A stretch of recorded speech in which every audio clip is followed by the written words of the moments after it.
ஆனந்தி தான் தெளிவா அன்பு இல்லைன்னு சொல்றாளே. அவ போலீஸ் ஸ்டேஷன்ல போய் கம்ப்ளைண்ட் பண்ணியிருந்தா போலீஸ் அன்பை மட்டும் விசாரிக்க மாட்டாங்க, ஃபங்க்ஷன்ல கலந்துகிட்ட எல்லா ஆம்பளைங்களையும் தான் விசாரிப்பாங்க, நம்ம கெஸ்ட் உட்பட. ஆனா அப்படியெல்லாம் நம்மளை அசிங்கப்படுத்த நினைக்காம நம்ம கம்பெனி மானத்தை ஆனந்தி காப்பாத்தி வச்சிருக்கிறதுக்கு ஒரு விதத்துல நாம நன்றி தான் சொல்லணுமே தவிர பழி போடக்கூடாது. ஆனந்தி வாழ்க்கையும் அவ குடும்பமும் கேள்விக்குறியா நிக்குது. அப்படி இருக்கும்போது அவளுக்கு சப்போர்ட் பண்ண வேண்டியது நம்ம கடமை, கம்பெனியை விட்டு விரட்டுறது இல்ல.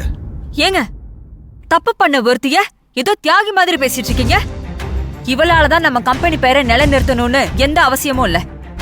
இவளை போய் எந்த போலீஸ் ஸ்டேஷன்ல வேணாலும் கம்ப்ளைண்ட் கொடுக்க சொல்லுங்க, அத பத்தி எனக்கு கவலை இல்ல, அத நான் பாத்துக்கிறேன். ஆனா இவ இங்க இருக்க கூடாது. மாம், கம்பெனி விஷயத்துல அப்பாவுக்கு ஈக்குவலா முடிவெடுக்க உங்களுக்கு எல்லா ரைட்ஸும் இருக்கு, அத நான் ஒத்துக்கிறேன். ஆனா இங்க பிரச்சனை கம்பெனி சம்பந்தப்பட்டது மட்டும் இல்ல, ஒரு பொண்ணோட வாழ்க்கை சம்பந்தப்பட்டது.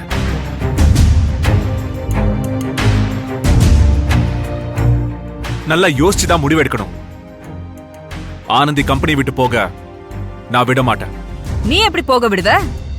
நீ காதலிச்ச பொண்ணாச்சே இவ.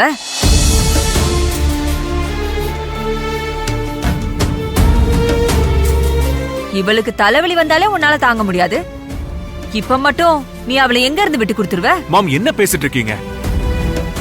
ஆனந்தியை நான் காதலிச்சாலும் சரி இல்லனாலும் சரி, அவளுக்கு இப்படி ஒரு விஷயம் நடந்திருக்குன்னு தெரிஞ்சதுக்கு அப்புறம் அந்த பிரச்சனையை சரி பண்ணாம அவளை இங்க இருந்து அனுப்புறது என்னால முடியாது. ஆனந்திய போக விட மாட்டேன். கொஞ்சம் டைம் கொடுங்க ப்ளீஸ். டைமா? சரி, நீ கேக்குறேன்னு நான் டைம் கொடுக்கறேனே வெய். இந்த பிரச்சனைக்கு காரணம் யாருன்னு உனக்கு அது தெரியுமா? அம்மா ஆனந்தி, வாய் திறந்து சொல்லுமா, உனக்கு தெரியுமா? இங்க யாருக்காவது தெரியுமா?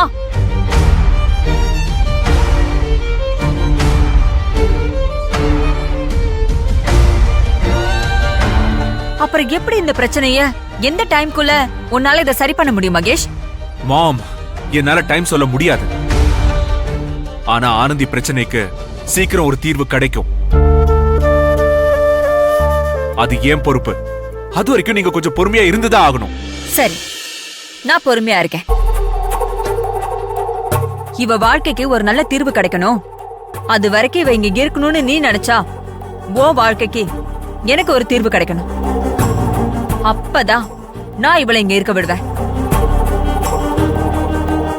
எனக்கு என்ன தீர்வு கிடைக்கணும்? ஓ வாழ்க்கையில இவ இல்லன்னு முடிவாயிடுச்சு. நீங்கெல்லாம் சொல்றத வச்சு பார்த்தா இவ இருக்கிற சூழ்நிலைக்கு அன்பு கூட இவ வாழ்க்கையில இனிமே இல்லன்னு முடிவாயிடுச்சு.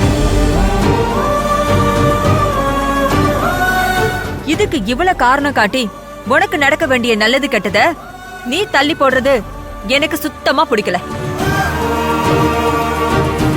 எங்க பேச்ச கேட்டு நீ மித்ராவை கல்யாணம் பண்ணிக்க சரின்னு சொல்லு.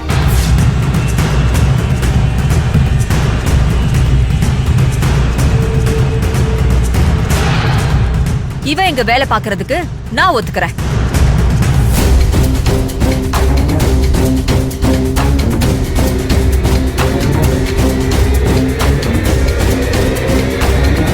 இல்லனா இவ இங்க இருக்க கூடாது. மாம், ஆனந்தி பிரச்சனைக்கும் நான் மித்ராவை கல்யாணம் பண்ணிக்கிறதுக்கும் என்ன சம்பந்தம் இருக்கு? எல்லா சம்பந்தம் இருக்கு மகேஷ். உனக்கு எப்படி ஆனந்தி வாழ்க்கை முக்கியமோ அதே மாதிரி எனக்கு கேப்புள்ள வாழ்க்கை முக்கியம். உன் கல்யாணத்துக்கான ஏற்பாடு பண்ண நீ சரின்னு சொல்லு. இவ இங்க இருக்க நான் சரின்னு சொல்றேன். இல்ல நீங்க யார் என்ன சொன்னாலும் நான் இவளை இங்க இருக்க விட மாட்டேன். மீறி ஏதாவது பண்ணணும்னு நினைச்சீங்க அப்புறம் நான் வீட்ல இருக்க மாட்டேன், எங்கேயாவது போயிடுவேன்.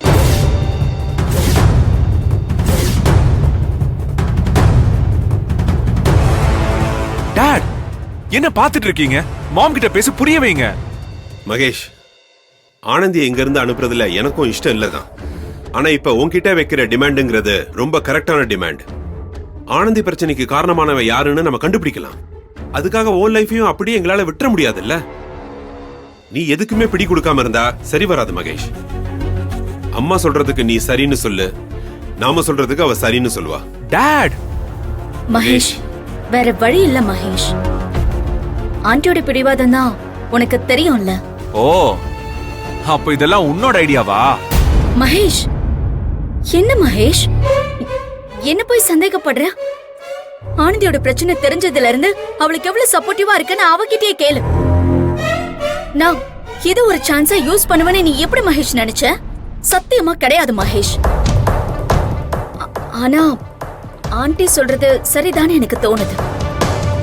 ப்ளீஸ் மகேஷ், ஆனந்திக்காகவாவது ஓகே சொல்ல. ஓ, இப்ப நான் ஓகே சொல்லிட்டா ஆனந்தி இங்க இருக்கிறதுல அம்மா எந்த பிரச்சனையும் பண்ண மாட்டாங்கன்னு நினைக்கிறியா? நீ மித்ராவை கல்யாணம் பண்ணிக்க சரின்னு சொல்லு. அதுக்கப்புறம் எனக்கு ஆனந்திய பத்தி எந்த டென்ஷனுமே இல்ல.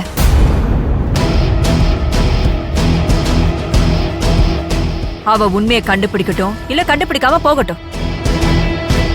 அதுக்கு ஒரு மாசம் ஆகட்டும், இல்ல ஒரு வருஷம் ஆகட்டும், இல்ல 10 வருஷம் ஆகட்டும், எனக்கு அத பத்தி கவலையே இல்ல. ஆனா நீ மித்ராவை கல்யாணம் பண்ணிக்க ஒத்துக்கணும்.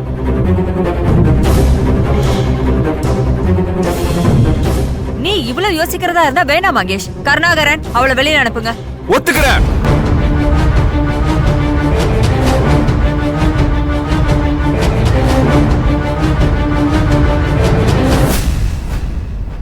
ஒத்துக்கிறேன்.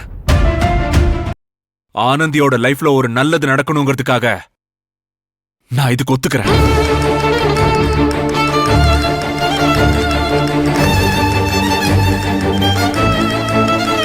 நீங்க என்ன பண்ணணும்னு நினைக்கிறீங்களோ அத பண்ணுங்க.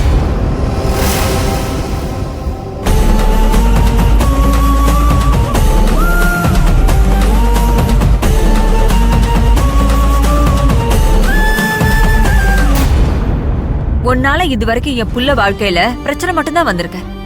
ஆனா இன்னைக்குதான் முதல் தடவை உன்னால அவன் வாழ்க்கையில ஒரு நல்லது நடக்க போகுது. அதுக்காக உன்னை நான் இங்க இருக்க விடுறேன். போலாம் மித்ரா. ஏய், அப்புறம் என்ன? அதான் சொல்லிட்டாங்கல்ல, போங்க, போய் வேலையை பாருங்க. போ போ.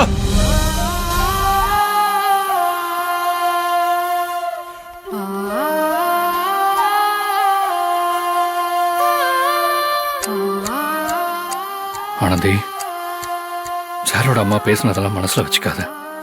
எல்லாம் கொஞ்ச நாளைக்கு தான், சீக்கிரமே சரியாயிடும். அவங்க பேசினது வருத்தமா இருந்தாலும் மகேஷ் சார் வாழ்க்கையில ஒரு நல்லது நடக்க போதுங்கிறது எனக்கு சந்தோஷம் தான்.